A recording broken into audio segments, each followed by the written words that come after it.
समास तीसरा है। दूसरा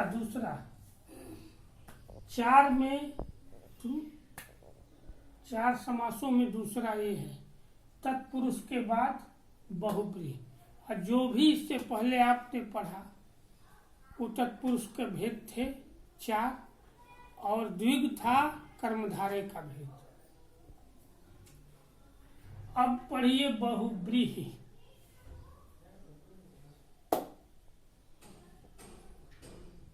दिवाली के बाद आज बहुब्रीहि शुरू हो रहा है।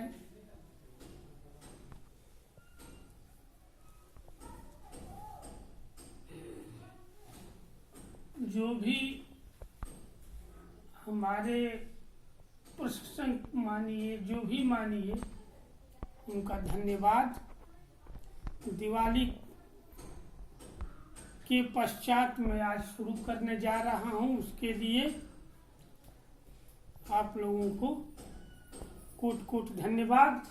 तो पढ़िए बहुब्रीहि। जिस समस्त पद में कोई भी पद प्रधान नहीं होता, जिस समस्त पद में कोई भी पद प्रधान नहीं होता, मुख्य नहीं होता, दोनों ही बराबर होते, और सारा समस्त पद किसी विशेषण के रूप में प्रयुक्त होता है।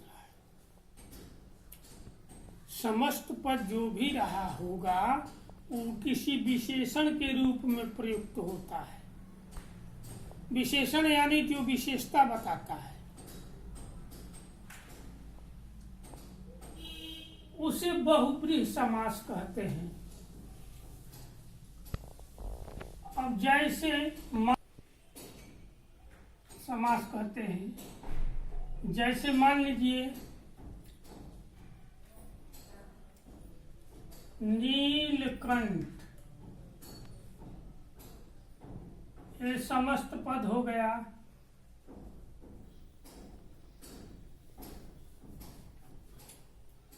नीलकंठ। अब ध्यान दीजिए, अगर इसको हम तोड़ दें तो यहाँ हो जाएगा नील, और यहाँ कर दीजिए कंठ, नीलकंठ। तो इसको अलग कर देंगे, नील अलग लिखिए, कंठ कहीं और लिख दीजिए, मान लीजिए यहाँ। तो दोनों को जोड़िए नहीं, संधि न करिए, जोड़िए नहीं, अलग है। तो नील का अर्थ नीला हुआ, कंठ का अर्थ हुआ कंठ, कोई अर्थ ही नहीं बनता। इसी में एक शब्द आता है जब मर्यादा टूटती है, सीमाएं लोग लांघ जाते हैं, अनुचित बोलते हैं, तो उनको कहा जाता है लंठ। वो लंठ कहलाते हैं। यहाँ कंठ है, तो नील का अर्थ नीला, कंठ का अर्थ ये कंठ, जहां से आवाज निकलती है, ये दूसरा अलग कर देंगे तो ये हो जाएगा, अर्थ नहीं बनेगा। और एक में कर देंगे तो नीलकंठ का अर्थ है शिव। एक अर्थ में तो शिव आते हैं, दूसरे में नीलकंठ पक्षी है, एक पक्षी भी आता है। दो अर्थ हुए, अलग कर देने से एक भी अर्थ नहीं बन रहा है। तो ये है नीलकंठ। अब देखिए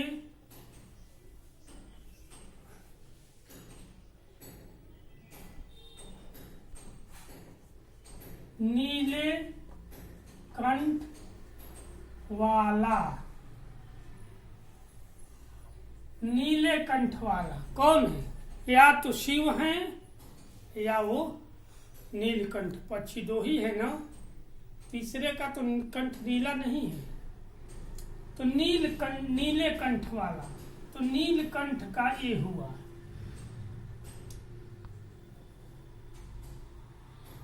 बना ना विशेषण नीलकंठ का। क्या है नीलकंठ की विशेषता? नीले कंठ वाला, अर्थात शिव या नीलकंठ पक्षी।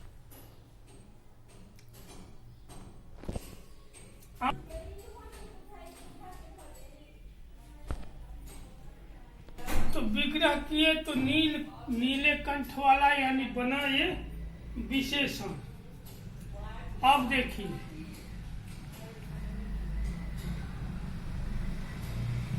दस मुख समस्त पर विग्रह कर दीजिए। 10 मुख वाला, 10 मुख वाला, अर्थात 10 मुख किसके थे? रावण, और तो किसी का था ही नहीं।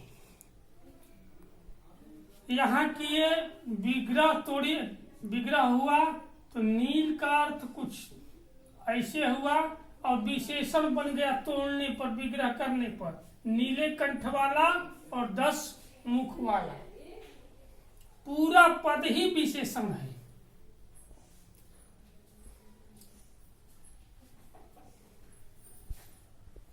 यहाँ हुए शिव को मान लीजिए, शिव ही। यहाँ रावण देखिए,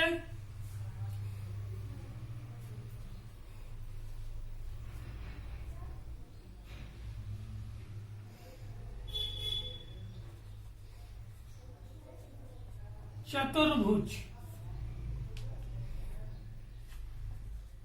4 भुजाओं वाला हुआ ना।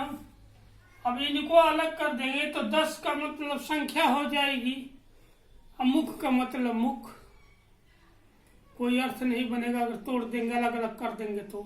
एक में रहेगा, विशेषण बना दिया।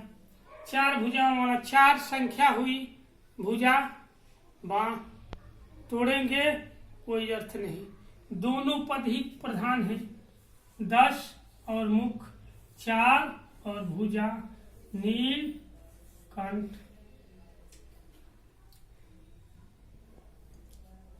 दोनों प्रधान है, कोई पद प्रधान नहीं है, दोनों बराबर है। 4 भुजाओं वाला, तो 4 भुजाएं किसकी थी? 4 भुजाओं वाला कौन था? चतुर्भुज कहते हैं। ये प्रश्न आता है, अब आप लोग कहेंगे कि कौन था?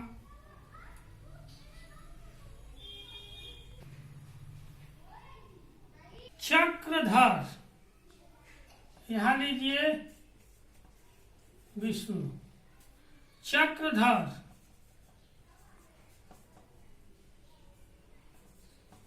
चक्र धारण करने वाला, अर्थात यहाँ 2 अर्थ, विष्णु और कृष्ण, ये दोनों ही चक्र धारण करते थे। चक्र था न इसमें, ये है बहुब्रीहि, इसके दोनों पद ही प्रधान हैं, चक्र और धर। चतुर्भुज, 10 मुख, नीलकंठ। अब देखिए गिरिधर,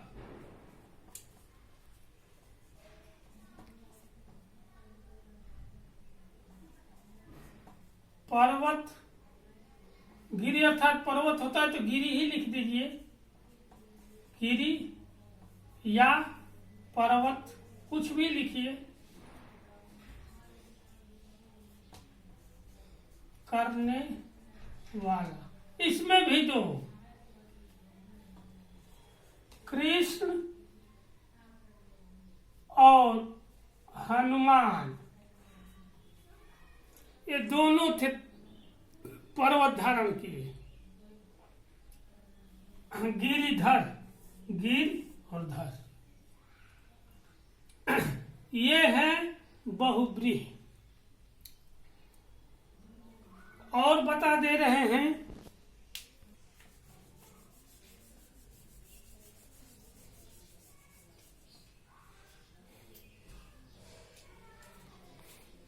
पीताम्बर,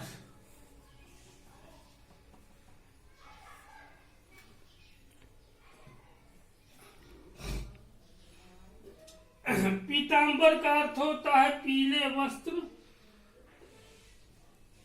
धारण करने वाला, तो पीताम्बर वाला,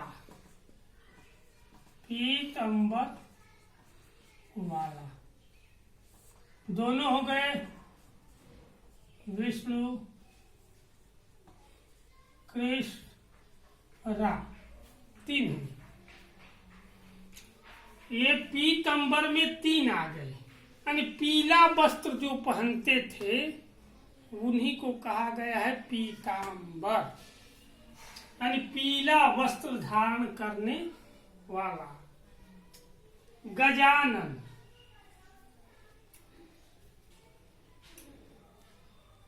गजानन,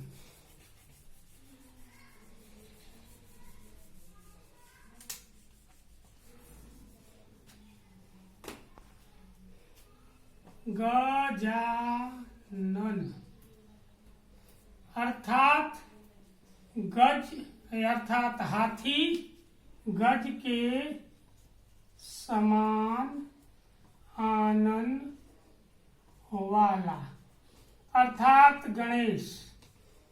गणेश ही का मुख हाथी का है और किसी का है नहीं। ये है गजानन। अब ये न कहे गज और आनन, वो गज नहीं है जो कपड़ा नापते हैं, लेकर नाप देते हैं 1.5 मीटर वाला, वो गज नहीं। गज अर्थात हाथी, आनन अर्थात मुख, यानी हाथी का मुख जिसका हो वही है गजानन। ये न कि खर और अश्व का मुख लगा दीजिए कहेंगे गजानन, अश्वानन हो जाएगा। एक बच्चा था कह रहा था कि सर कैसे लग गया, हम भी लगा लेंगे कि नहीं। हमने कहा कि काहे नहीं लगा लेंगे, सर काटो दूसरा सर लगा। कहा कि काटेंगे तो मर जाएंगे। तो हम कहे गणेश तो मर के जीवित हो गए।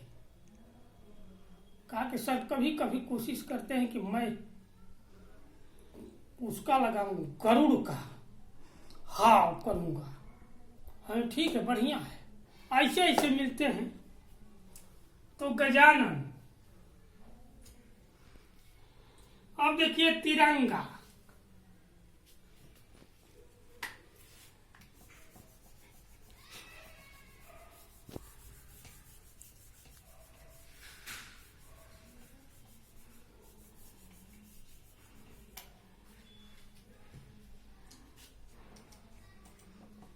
तिरंगा 3 रंगों वाला, अर्थात राष्ट्रीय ध्वज। यही ना है 3 रंगों वाला। अब देखिए अष्टध्यायी, अष्टध्यायी 8 अध्यायों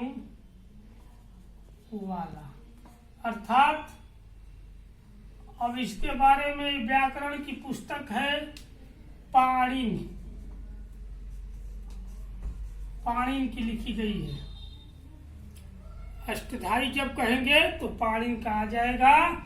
और बहुब्रीहि मैंने समझा दिया अपने बच्चों को, और बहुब्रीहि करते पढ़ते रहिए, सुनते रहिए, गुनते रहिए, जरूरत पड़े तो पूछते भी रहिए। और तब अब अगला समास है द्वंद्व। और तब तक के लिए विदा।